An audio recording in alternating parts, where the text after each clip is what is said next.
வணக்கம் கைஸ், வாழ்க்கை புதுப்பிப்பது நாள் 2. நீ காலைல எந்திரிச்சு ஒரு ஓட்டத்தை போடலாம் பார்த்தேன் கைஸ். குறிக்கோள் தவறிடுச்சு. பார்த்துட்டு இருக்கும்போது எல்லாரும் பொங்கல் கொண்டாடிட்டு இருப்பேன்னு நினைக்கிறேன். ஆகையால் எல்லாருக்கும் பொங்கல் நல்வாழ்த்துக்கள்.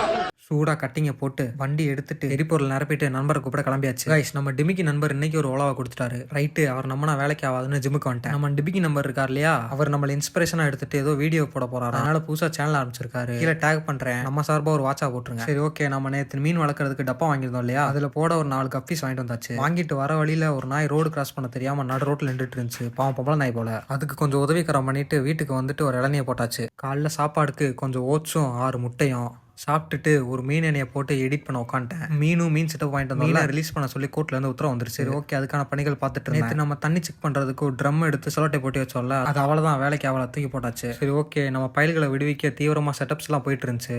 செட்டப்ஸ் எல்லாம் முடிச்சுட்டு பயல்களை கொஞ்ச நேரம் குளிர்காய விட்டுட்டு ஊர்ல இன்னைக்கு மார்க்கெட்டு ஒரு வாரத்துக்கு தேவையான பொருள் எல்லாம் வாங்கிட்டு பொங்கல்ல வீட்டுல கொஞ்சம் மருதாணி வெட்டி தர சொன்னாங்க. நம்மளுக்கு தெரிஞ்ச ஸ்கில் எல்லாம் வச்சு அவங்களுக்கு பறிச்சு கொடுத்தாச்சு. நம்ம மேல மீன் வளர்ப்புக்கு செடி பற்றாக்குறையா இருந்துச்சுல, அதுக்கு வீட்டுல இருந்து செடி எடுத்தாச்சு. வீட்டுல இதை பார்த்தாங்கன்னா சூரியவம்ச படம் மாதிரி என்ற குடும்பத்தை எல்லாம் வந்தாச்சு அப்படின்னு சொல்லிட்டு ஒதுக்கி வச்சிருவாங்க. அதை தெரியாம எடுத்துட்டு போயிட்டு செட் பண்ணிட்டு நம்ம மீன் நண்பர்களை விடுவிச்சு விட்டாச்சு. ஹாப்பியா இருங்கடா பாய். அதுக்கப்புறம் நைட்டு சாப்பாடுக்கு சப்பாத்தியும் சோயாவும் செஞ்சேன். கைஸ், இந்த சோயா ரெசிபி நான் எடுத்து வச்சிருக்கேன், நாளைக்கு அப்லோட் பண்றேன். அவ்வளவுதான், சாப்பிட்டேன், மட்டையிட்டேன்.